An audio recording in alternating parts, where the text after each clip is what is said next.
तुम्हारा बाजार नहीं आते ठीक ना ठिकाना पर आते में इतना मुठा भर के पैसा दे हन का देखे बोरे तेरे कहाँ के 2 कौड़ी के बजनिया हो।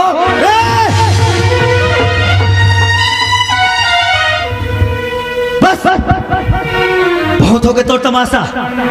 पैसा पैसा पैसा, अरे क्या पैसा, अब कैसा पैसा का पैसा दे के हम अलग खरीदार है और का के 2 कौड़ी के।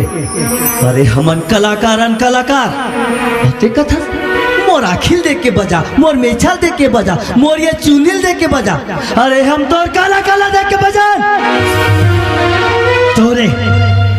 तोरे असन मन के कारण ये हम जम्मू कलाकार बिरादरी प्रताड़ित है, उपेक्षित है।